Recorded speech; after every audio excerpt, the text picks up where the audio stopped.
Fala aí, meninos, tudo tranquilo? Bom, agora a gente vai começar um assunto muito legal da física, a dinâmica do movimento curvilíneo. Ela é muito prática, os exercícios que são cobrados são exercícios do nosso dia a dia. Você está vendo aí o Globo da Morte, né, espetáculo de circo, ou qualquer looping de montanha-russa, os carros, qualquer movimento curvilíneo que você imaginar, movimento de satélites, são explicados então a partir dessa aula, tá bom? Então aproveitem e bons estudos! Bom, pessoal, antes de mais nada, vamos fazer uma revisão sobre o vetor aceleração. Você lembra que a aceleração é uma grandeza física que mede a taxa de variação de velocidade. E para ficar mais fácil esse estudo, nós dividimos a aceleração em duas componentes. A aceleração tangencial, que mostra, que indica a taxa de variação do módulo da velocidade. Essa provavelmente é a que mais você usou até agora. A gente chama ela simplesmente de aceleração escalar. O termo aceleração escalar indica o módulo desse vetor, da aceleração tangencial. E o cálculo da aceleração escalar ou do módulo da tangencial depende do tipo de movimento. O movimento que a gente mais estuda, o movimento uniformemente variado, a aceleração escalar ela coincide com a aceleração escalar média. Por isso, ΔV sobre ΔT em metros por segundo ao quadrado, né, no sistema internacional. Então, se um carro possui uma aceleração escalar, que representa o módulo da aceleração tangencial, de 3 metros por segundo ao quadrado, indica que a velocidade do carro varia 3 metros por segundo a cada segundo. Pois muito bem, se a gente precisar desenhar o vetor aceleração tangencial, é fácil. A direção do vetor é sempre tangente à trajetória, por isso esse nome, tangencial. Para ficar mais fácil, a direção do vetor aceleração tangencial é a mesma direção da velocidade. A velocidade também você representa tangente à trajetória. E o sentido depende. Se for, por exemplo, um movimento acelerado, você vai representar o vetor no mesmo sentido da velocidade. Caso seja um movimento retardado, você vai representar de forma oposta à velocidade. Bom, e a aceleração centrípeta? A aceleração centrípeta ela indica a taxa da variação, só que agora da direção da velocidade, que ocorre então nas curvas. Então, a aceleração centrípeta, também chamada de aceleração normal, aceleração radial, é uma aceleração que trabalha com a variação da direção, que ocorre, mais uma vez, em movimentos curvilíneos. Se a direção da velocidade de um carro variar rapidamente com o tempo, você terá uma aceleração centrípeta maior. Vamos recordar o cálculo aqui, ó. O módulo da aceleração centrípeta, velocidade ao quadrado sobre o raio da curva, sistema internacional também metros por segundo ao quadrado. A direção do vetor sempre formando 90 graus com o vetor velocidade e o sentido aponta para o centro da trajetória. Bom, então, portanto, a aceleração resultante é sempre a soma da tangencial com a centrípeta. Veja, é uma soma dos dois vetores. Vamos ver um exemplo aqui, para o movimento circular uniformemente variado e vamos supor que seja acelerado. Como que eu represento nesse pontinho de cima e nesse pontinho da lateral direita os vetores velocidade, aceleração tangencial, centrípeta e o resultante? Vamos lá. Velocidade é fácil, é sempre um vetor tangente à trajetória. Então, chamei aqui de V1. Como o movimento é acelerado, então ele possui aceleração tangencial. Como que você desenha? Mesma direção da velocidade, mas como o movimento é acelerado, mesmo sentido. Se fosse retardado, você iria representar esse vetor verde para o lado contrário. Mas é acelerado, os dois no mesmo sentido.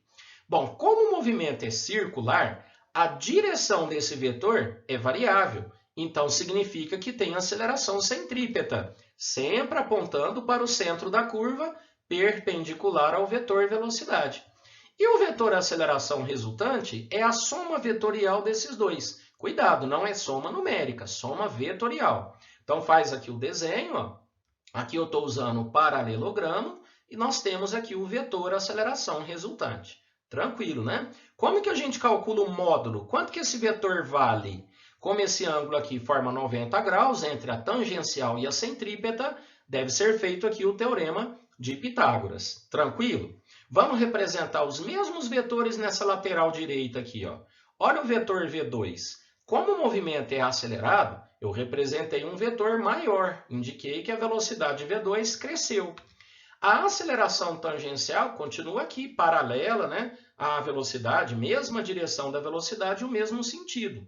Como o movimento é uniformemente variado, isso indica que o tamanho do vetor aceleração tangencial é o mesmo. Vocês lembram? Movimento uniformemente variado é aquele que a aceleração escalar é constante. Aceleração escalar é o módulo da aceleração tangencial. Muito bem. A centrípeta. Por que eu fiz um vetor maior também? Porque a centrípeta é velocidade ao quadrado sobre o raio. Como a velocidade cresceu, a aceleração centrípeta também cresceu. E, finalmente, nós temos o vetor, a aceleração resultante. Tá joia, pessoal? Então, uma pequena revisão para vocês lembrarem sobre a aceleração. Mas por que precisamos disso? Para trabalharmos com a força resultante, que é quem, na verdade, produz a aceleração. Então agora vamos revisar a segunda lei de Newton. Força resultante, massa vezes aceleração. Veja que a gente quase não tem o hábito, né? Se a força é resultante, essa aceleração também é resultante. E você acabou de revisar comigo. Essa aceleração é a soma da aceleração tangencial com a aceleração centrípeta. Em muitos exercícios, você resolve apenas a parte tangencial, que é o que estava acontecendo, os movimentos retilíneos. E a partir de agora, a gente vai ver um monte de exemplos que a força resultante vai produzir essa aceleração, a aceleração das curvas. Pode acontecer num determinado problema de ter as duas, e você tem que somar a tangencial com a centrípeta para resolver aqui, para colocar a aceleração resultante. Só lembrando, aceleração tangencial ocorre quando? Quando tem variação do módulo da velocidade, é o famoso ΔV sobre ΔT. E a centrípeta quando tem variação da direção da velocidade. Então, são as curvas, né? E o valor da centrípeta V² sobre o raio. Olha como é que são os termos, né, que a gente vai usar. Quando a força resultante é tangencial, essa força resultante tem a mesma direção da velocidade. Então, ela vai produzir essa aceleração tangencial. Pessoal, lembra que quem produz a aceleração são as forças. O peso, a normal, a tração, a força elástica, a força de atrito, a combinação delas num objeto. Se essa força resultante for tangente, mesma direção da velocidade, vai produzir esta aceleração, ou seja, vai variar o módulo da velocidade do objeto. E essa aceleração, como a gente revisou, ΔV sobre ΔT. O que a gente vai fazer a partir de agora? A gente vai estudar as mesmas forças anteriores, só que produzindo a aceleração centrípeta. Veja, no lugar da aceleração, nós vamos então destinar a aceleração centrípeta, que é velocidade ao quadrado sobre o raio. Ao substituirmos V² sobre o raio aqui, a equação então utilizada vai ficar a massa vezes V² sobre o raio. Mas tomem cuidado, pessoal, não é uma força a mais. Muitos confundem como se a força centrípeta é uma força a mais que aparece no corpo só porque ele está fazendo uma curva. Não é verdade. A força resultante centrípeta. Quem que você vai colocar aqui no lugar da centrípeta vai depender do caso, vai depender do exemplo. Pode ser a tração, pode ser a força de atrito, pode ser a combinação entre o peso e a normal, vai depender de cada caso, tá joia? Então agora a gente vai destinar os exemplos, né? Nós vamos dedicar os exemplos apenas a essa parte, a força resultante centrípeta. Vamos aos exemplos. Então vamos lá, pessoal, exemplo número 1. Primeiro exemplo, um dos mais fáceis, é o carro que descreve uma curva numa pista horizontal. Muito bem, vamos imaginar o carrinho fazendo uma curva. Você sabe que tem a força-peso, a força normal. Agora veja que como o carro está numa pista horizontal, a normal e o peso, elas se equilibram. Aqui eu estou desprezando a resistência do ar. E veja, por que o carro consegue fazer a curva? A hora que ele faz a curva, a direção da velocidade dele está mudando.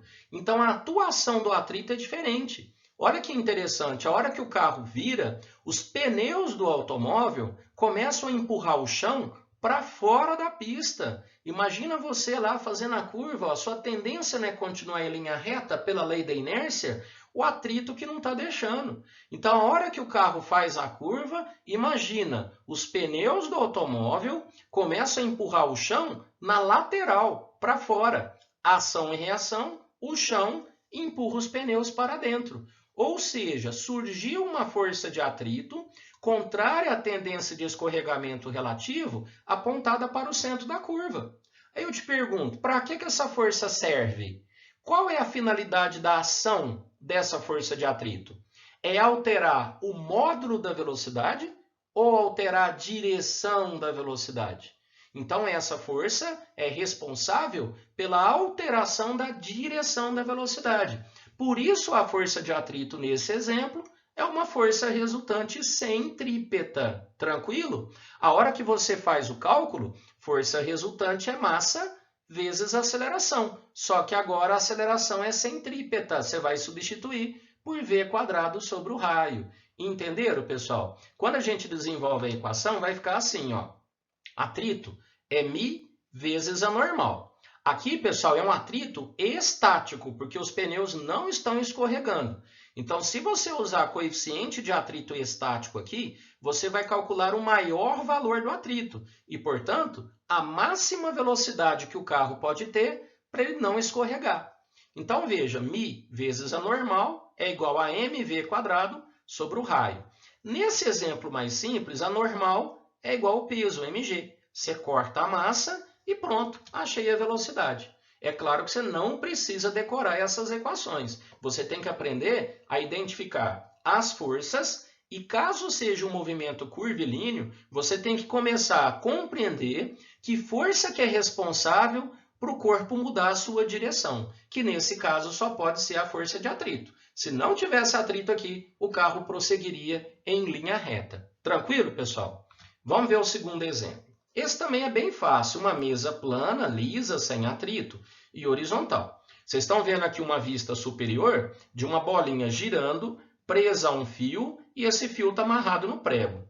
Então, se você consegue imprimir o movimento da bolinha, empurrar a bolinha, ela vai começar a girar, e como eu estou desprezando atrito, ela vai ficar girando aqui eternamente, imaginando que não tem nenhuma resistência para mudar o valor da velocidade. Então, eu te pergunto, qual é o papel da tração no fio? Veja, se a gente cortar o fio, a bola sai pela tangente, lei da inércia, o que permite ela sempre modificar a direção da velocidade. A direção da velocidade é para lá, depois aqui em cima a velocidade mudou a sua direção e assim sucessivamente. Então, qual força que realmente muda a direção da velocidade? No caso é a tração. Veja que a tração no fio aponta para o centro da curva e, portanto, a tração é sozinha a força resultante centrípeta. Tá joia? Ó, olha um erro comum. Uma vez eu perguntei numa sala de aula, e aí, quantas forças tem na bolinha? Aí muitos responderam, peso, a normal, legal, que estão se anulando, a força de resistência do ar foi desprezada, atrito também. Aí um aluno respondeu assim, tem a tração e tem a força centrípeta. Olha a confusão que ele fez. A tração e a força centrípeta é a mesma força. O termo força centrípeta não é uma força a mais, é a resultante de forças que está apontando para o centro. Apontando para o centro só tem a tração. Então, a tração é a própria centrípeta. Tranquilo, moçada? E para fazer o cálculo, a força centrípeta você já sabe, né? Massa vezes a aceleração centrípeta, mv quadrado sobre o raio. O exercício que te perguntar o valor da tração, basta fazer essa continha. Pessoal, exemplo número 3, depressões e lombadas de estradas. Olha que legal.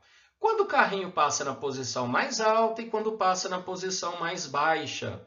Bom, vamos imaginar numa montanha-russa mesmo. Todo mundo já deve ter brincado na montanha-russa. O que acontece quando você passa na posição mais alta? Veja, as forças que aparecem no carrinho, peso e normal. Aqui eu não me preocupei com atrito. Veja que se tiver atrito, vai ser uma força tangencial. Por enquanto, nós estamos estudando apenas a parte centrípeta, que aponta para o centro. Veja, mas quando você passa na posição mais alta, vamos imaginar, você comprime mais a superfície ou você descomprime a superfície? Então, quando você passa na posição mais alta, ocorre uma descompressão da superfície. Veja, a normal diminui, ó. E se a normal diminui, quer dizer que o peso fica maior. Se o peso é maior, gera uma resultante para onde? Para o centro. Pessoal, uma dica. Quando você perceber uma figura e tem lá o centro desenhado, a força resultante centrípeta sempre vai apontar para o centro. Então, se tem uma resultante para o centro, o peso tem que ser o quê? Maior. Se o peso é maior, a normal diminuiu. Tranquilo? Peso maior que a normal, peso menos a normal é a resultante. Ó. Essa resultante é a massa vezes a aceleração centrípeta. Então, para você descobrir o valor da normal, tem que abrir a equação. Peso é mg menos a normal, que é igual a m, e a aceleração centrípeta, v² sobre o raio. Pessoal, tranquilo? Agora, e quando você passa na posição mais baixa? Acontece o inverso, ó, tem o peso e agora ocorre um aumento da normal. Pensem aí na prática, você passando numa posição como essa, numa depressão de uma estrada. Você comprime mais o banco do carro ou descomprime? A hora que você está passando aqui embaixo, ocorre uma compressão maior. Você empurra o banco para baixo com uma força maior e o banco te empurra para cima. Essa normal, então, agora ficou maior do que o peso. Veja, não tem que ter uma resultante apontando para o centro? Pensa nisso. Todo movimento curvilíneo vai aparecer uma força resultante apontando para o centro. Então, a normal deve ser maior que o peso. E a diferença das duas, normal menos o peso, é a força resultante centrípeta. Então, vai ficar normal menos mg é igual a mv² sobre o raio. Tranquilo, pessoal? Aí, pessoal, chegamos aqui no exemplo mais legal, Globo da Morte, looping de montanhas russas. Olha aqui as motos, né, fazendo uma loucura aqui, né? Como é que eles não trombam um no outro? Como que esse cara passa na posição mais alta sem cair, né? É o que a gente vai estudar agora. Então, imagina essa moto aqui fazendo o movimento curvilíneo, né? Fica aqui de cabeça para baixo e não cai, e você vai ver que ele não cai por causa de uma velocidade mínima que tem que ter lá em cima. Bom, essa posição é igual à tela anterior. Ele passa na posição mais baixa, tem a força-peso, tem a normal. Lembra que todo movimento curvilíneo tem que aparecer uma resultante apontando para o centro. Então, a normal é naturalmente maior do que o peso, e essa diferença é o que nós chamamos de força centrípeta. Veja que se a normal estiver em repouso, a velocidade é zero. Aí a normal será igual ao peso. Tranquilo? Normal será igual ao peso em módulo se a moto estiver em repouso. Se ela estiver em movimento, a normal vai ser maior do que o peso. Precisa da força centrípeta para mudar a direção do movimento da moto. No ponto lateral, olha como é que é diferente. A normal é sempre perpendicular à superfície. Então, a normal aponta para o centro sozinha. E o peso agora ficou tangente à trajetória. Então, quer dizer que a normal é quem produz a aceleração centrípeta. Ela é sozinha a força centrípeta.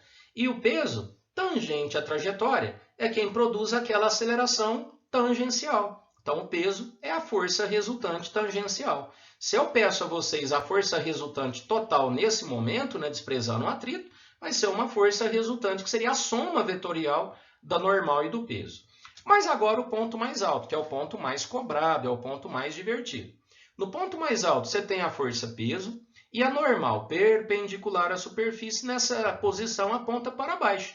Veja, a moto quando passa por aqui, a moto empurra o aro, né, empurra o globo para cima e a superfície do globo empurra a moto para baixo, ação e reação. Todas as forças apontam para baixo, mas a moto não cai por causa da velocidade que tem aqui, por causa do seu movimento. Então, nessa situação, a normal mais o peso é igual à força resultante centrípeta. Agora, qual seria essa velocidade mínima? Vamos analisar aqui, ó. No ponto mais alto, a menor velocidade aqui, vamos olhar essa equação aqui, ó. Vamos fazer o seguinte, se eu aumento essa velocidade, se a moto passa aqui com velocidades maiores, você vai perceber que essa normal aqui também vai ser maior, já que o peso aqui é constante. Entendeu a equação matemática? Aumenta a velocidade, aumenta a normal. Faz sentido, a moto pressiona mais a superfície do aro. Agora, se eu diminuir a velocidade, essa normal também vai diminuir.